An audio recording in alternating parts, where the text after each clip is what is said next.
आदरणीय अध्यक्ष महोदय, मैं आपका आभार व्यक्त करना चाहूंगी कि आपने 2047 के उत्तर प्रदेश के विजन पे चर्चा करने का अवसर दिया और विपक्ष के तौर पे ये कहा गया कि हमें जो है वो सुझाव रखने हैं। अध्यक्ष जी, 9 वर्षों की जब से ये सरकार है, लगातार विपक्ष और हमारे राष्ट्रीय अध्यक्ष श्री अखिलेश यादव जी आप लोगों को सुझाव देते आए हैं, लेकिन आपने ना तो सुझाव को सुना और ना ही उस पर कोई कार्य किया।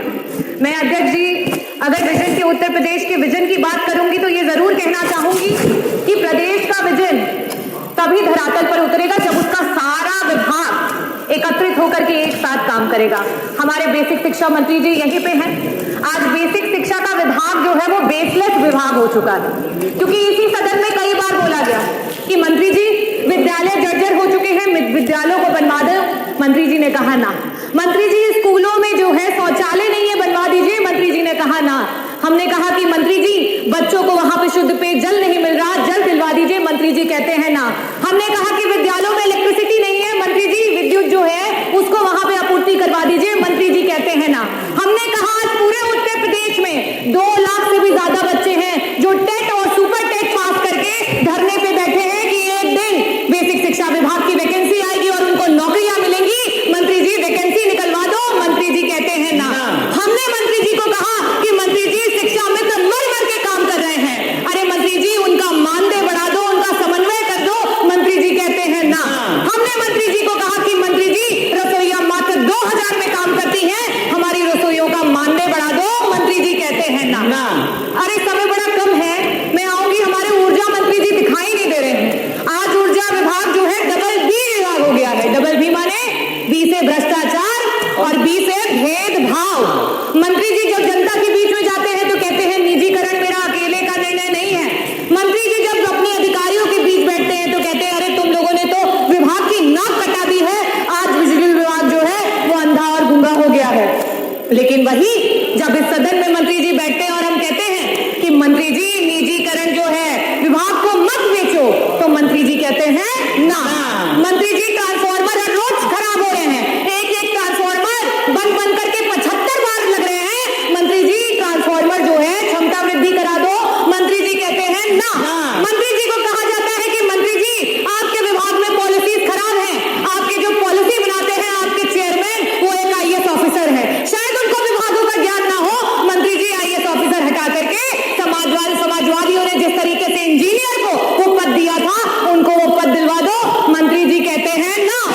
मैं यही कहना चाहूंगी कि ऊर्जा विभाग मंत्री है नहीं, बड़ी बड़ी बातें करते हैं और उन्हीं के डिस्कॉम में पश्चिमांचल में आज इतना भेदभाव है कि सिर्फ एक ही जाति का व्यक्ति, वो कहते हैं हम बनिया की दुकान नहीं चलाते, और पश्चिमांचल डिस्कॉम में सारे एक्सीएन सारे MD सिर्फ एक ही जात के भरे गए हैं और मंत्री जी कहते हैं ना।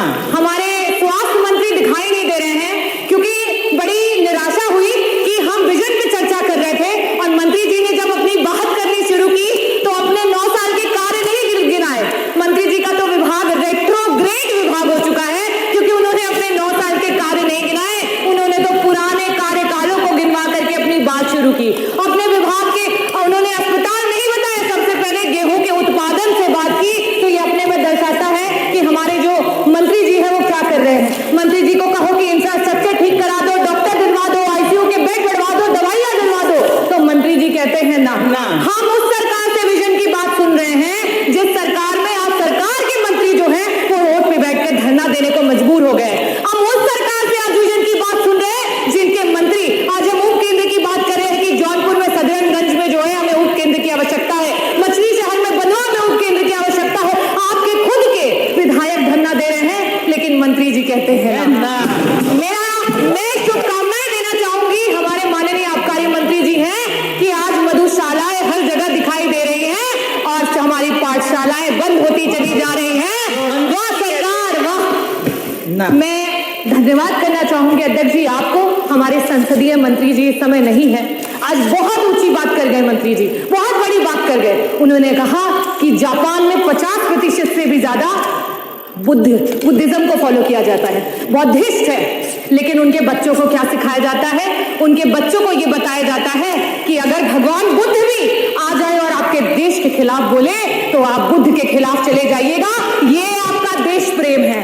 हमारा देश 80% हिंदुओं का है।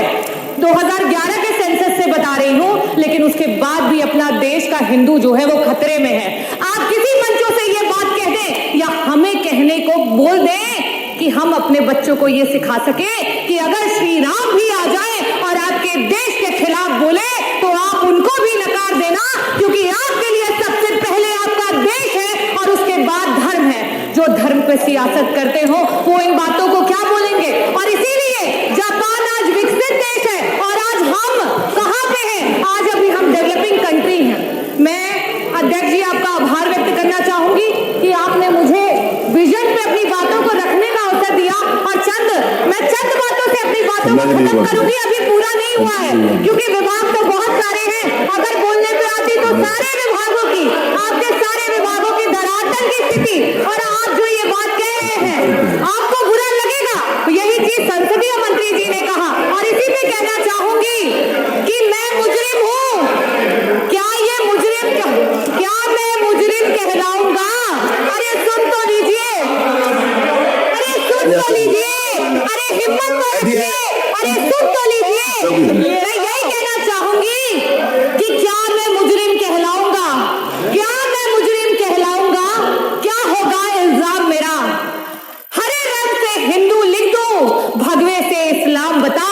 और मैं यही बताना चाहूंगी कि क्या इल्जाम होगा मेरा अगर मैं हरे रंग से हिंदू लिख दूं और भगवे से इस्लाम बता। यही जो आप चिल्ला रहे हैं, चीख रहे हैं, यही मेरा इल्जाम होगा। और ये कह दो कि हम सब एक हैं, तो क्या होगा अंजाम मेरा? क्या होगा अंजाम मेरा? संविधान की जय, भारत माता की जय, जय भीम, जय समाजवाद।